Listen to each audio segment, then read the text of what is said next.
खुद बोल रहे हैं ना कि अंकल आंटी ने मुझसे बोला था कि लोगों तक बात पहुंचनी चाहिए कि जेरी नहीं है, तो लोगों तक तो ये बात भी पहुंचनी चाहिए कि आज उनकी जो छोटी छोटी पोती हैं जो किराए के मकान में डली हुई हैं, तो ये बात भी लोगों तक पहुंचनी चाहिए कि ऐसी क्या बात हो गई थी कि जो इतना सब कुछ हो गया। तो मम्मी पापा जी अंशु को क्यों लेके आए थे, क्योंकि सूरज जी राजवीर जी स्टडी करने के लिए ग्वालियर आ गए थे, तो वो अकेली रहती थी, मन नहीं लगता था उस टाइम पे, इसी वजह से अंशु को 4 साल की लेके आए थे वो। जब तुम 4 साल की किसी बच्ची को लेके आए हो, अब उसका 10th करी है उसने, 11th बोर्ड के एग्जाम थे, एमपी और यूपी बोर्ड चेंज होना, सारी चेंज होना, बीच से बीच पढ़ाई, ऐसी क्या बात आ गई कि तुमने वो बच्ची वहां फेंक दी, गांव में, वो भी कहाँ शहर में बच्चा पढ़ रहा है, कहाँ बिल्कुल गांव में, कितनी पढ़ाई, सारी चीजें चेंज हो गई। ऐसा उसने किया क्या था कि वो इतना सब कुछ आपको निर्णय लेना पड़ा बड़ा वाला। अभी तो इतने प्रूफ हैं, रखती किस लिए हूँ, अकेली थी, बिना पति के रहना ससुराल में छोटी मोटी बात नहीं रहती, और कोई विश्वास भी नहीं करता।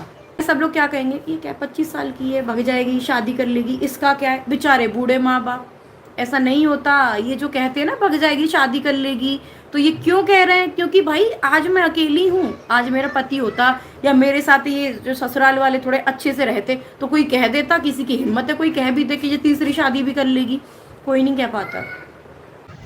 कहते हैं एक औरत के सर से जब उसका पति का साया उठ जाता है तो जो असामाजिक तत्व है वो उस परिवार में जाके परिवार को खोखला करना शुरू कर देता है, परिवार में आग लगाना शुरू कर देता है। यही कुछ हुआ है सपना के साथ ससुराल में। सपना के आते ही सब लोग वहाँ पे फन फैला के वहाँ पर बैठ चुके हैं। शायद वो प्रॉपर्टी के लिए पहले तो गलत बात अंशु के पापा ने बकी। जी हाँ दोस्तों, अंशु के पापा ने सबसे पहले कहा कि सपना भग जाएगी किसी के साथ में, सपना यह कर लेगी, वो कर लेगी। वही अंशु के पापा हैं जिस अंशु को सपना ने अपनी बेटी माना, बचपन से जिसका ख्याल रखा। सपना के आने से उसके जो एक पड़ोसी हैं वो वहाँ पे आंटी अंकल और अंकल आंटी करके वहाँ पे आगे पीछे गोल गोल घूमने लग गए हैं। किस लिए शायद थोड़ी बहुत प्रॉपर्टी उनको भी मिल जाए। जी हाँ दोस्तों, जैसे कि जेरी के जाने के बाद सपना के अनुसार जो सास ससुर इतना कुछ होने के बाद भी सोशल मीडिया में कभी नहीं आते, कैमरे के सामने अपनी कुछ बातें बोलते हैं। वह ज़रा सा जेरी के जाने से इतना तो नहीं बोलेंगे किसी को भी कि जाओ सोशल मीडिया में बात फैला दो।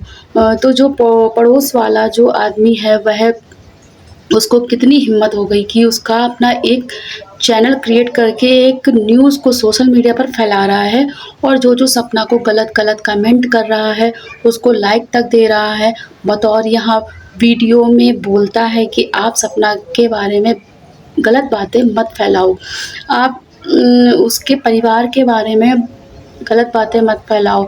आपको जब भी आंटी अंकल के बारे में अपडेट जानना हो तो आप मुझे बताना, मैं दूंगा आपको।